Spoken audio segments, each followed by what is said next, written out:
department. I'm deputizing at the moment for Nadim, who's asked me to introduce our speaker, Hamou Amirouch, and it's a great pleasure for me to do this.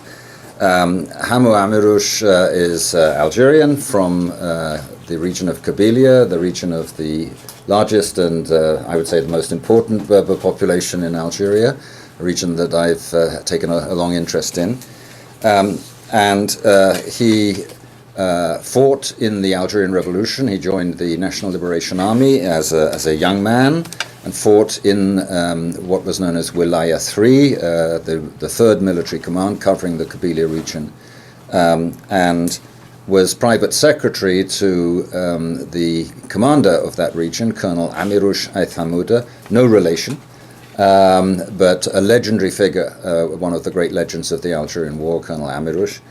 And it was he subsequently was a beneficiary of the FLN's policy of enabling young men to train, to have an education with a view to furnishing the future independent Algeria with cadre, with trained personnel.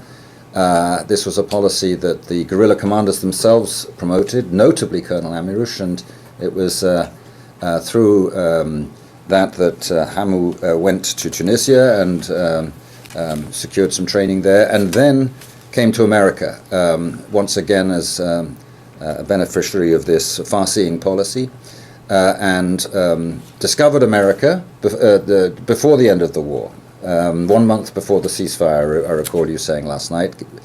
And then, on the basis of the education he received, went back to Algeria to serve the independent state, notably in this absolutely key Ministry of Industry and Energy that was the powerhouse of Algeria's ambitious development strategy in the 60s and 70s.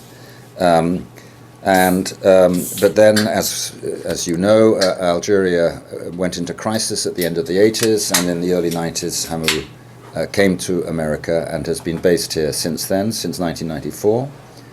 But going back to Algeria at frequent intervals.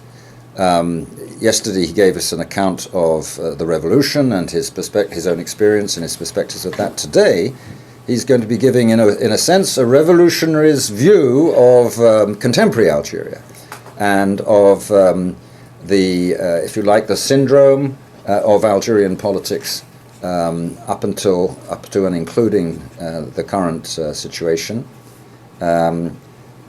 What he calls the Algerian Paradigm, and raising questions about where this may be going, how we might see the current president Bouteflika in historical perspective, what is at issue, what is at stake in the debates and maneuvers that are going on now. Hamou, before I say anything more, I should mention that he's the author of the first ever memoir of the War of Liberation, written by a former guerrilla fighter, an ancien mujahid, to be published in English. And here it is. It's very recent, and this is something that gives an absolutely indispensable view and understanding of what the revolution was about and how it was lived. And it includes, I believe, quite a lot of your subsequent reflections as well. So please don't miss out on the opportunity to get hold of your copy. This is in addition to an earlier book that was published in Algeria in French. So it's a great pleasure to have you here, Hamou, and we listen to you with great interest. Greetings, ladies and gentlemen, and thank you, Professor Roberts, and thank you thanks to the Forest Center for the invitation. To frame my presentation in not too confusing frame, I would like to start with a few preliminaries, in particular two very popular sayings in Algeria. The first, خلطها تصفى, make things murkier, they will clarify. It purports to what revolution is supposed to be. a destructive creation. The second, نلعب أو نخرب. I'll play with you or I'll ruin your game. This points to the essence of political activism and political violence viewed as a continuation of politics by other means. There are several terms of superlatives apt to describe Algeria's history or Algerian politics: tragic, unique, surreal, or fascinating, the term used by the US ambassador in Algiers. It's the only country in history that was colonized for 132 years and managed to recover its independence after one of the longest and bloodiest wars in history. And in over a century of colonial rule, the French civilizing mission, the ideological equivalent of the British white man's burden, did not teach the natives democratic procedures. They did not grant them the rights or freedoms they claimed for themselves. But we know, historically, democracy never came to any country from the top. It came from social movements, in waves, in installments, even in the United States. We'll abstain, therefore, from using Western models to measure deficits in democratic procedure when assessing institutions in that part of the world.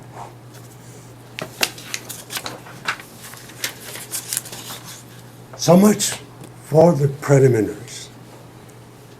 In the first part of my presentation, I would like to propose a few concepts borrowed from various scholars and historians to gain some insight into Algerians' political culture and political institutions, or lack thereof.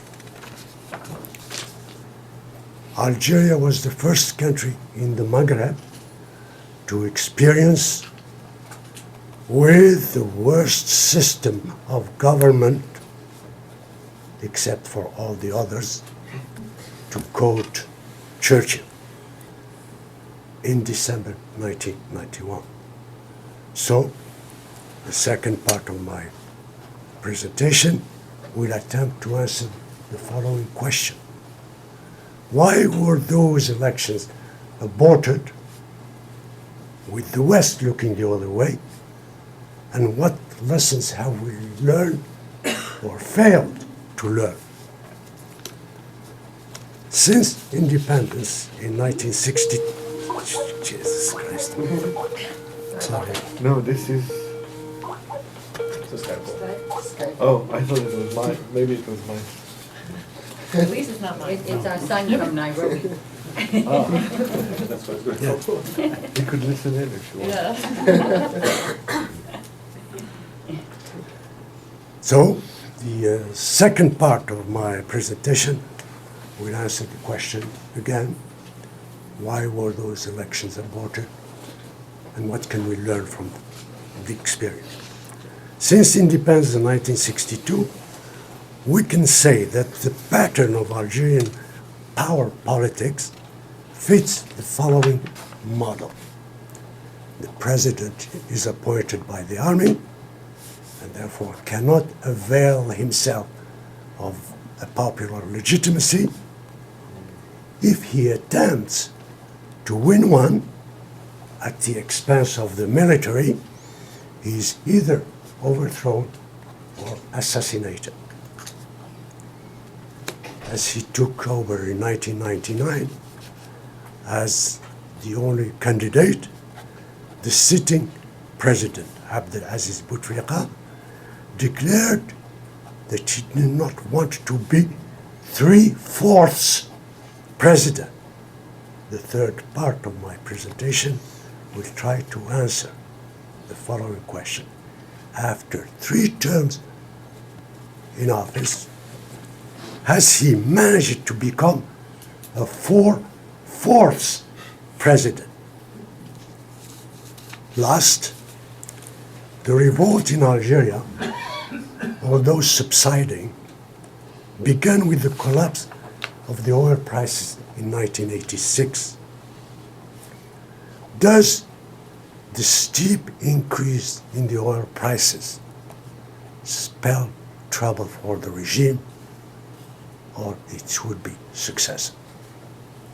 First, the lenses that I proposed to be used when looking at the Algerian society.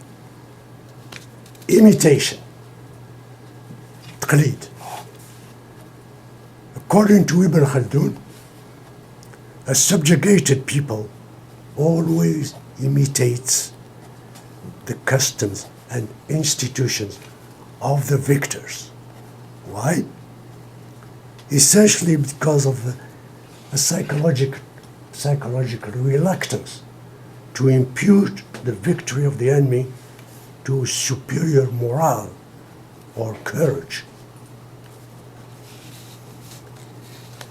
The superior techniques, weaponry, and institutions made the difference.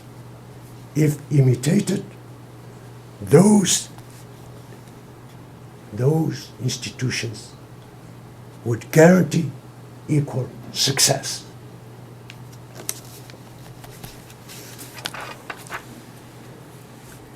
Institutions, when they are imitated, take what is called neo-patriarchal forms. They are distorted when they are imitated. What is neo-patriarchy? We know what patriarchy is. It's a family organization in which power always flows from top to bottom. It's absolute and final. Neo-patriarchy is something else. It occupies the space between traditional patriarchy and modernity. It's neither completely traditional nor completely modern. It combines both. Examples: constitutions provide for 3 separate branches of government. That's modernity. But in reality, there is only one branch, the executive. That's neo-patriarchy. Constitutions are intended to address temporal matters. That's modernity. But in all constitutions in Algeria since 1963, you will find Islam is the religion of the state. There are regular elections for president. That's modernity. But in effect, only one candidate. That's neo-patriarchy. Next is the concept of legitimacy. It refers to the public perception of the ruler's right to his or her position of leadership. It sheds a better light on a particular political regime than the idea of democracy. An undemocratic government can be perceived as legitimate if it is for the people, even though it's not by the people. Even Alexis de Tocqueville, an aristocrat, admitted that our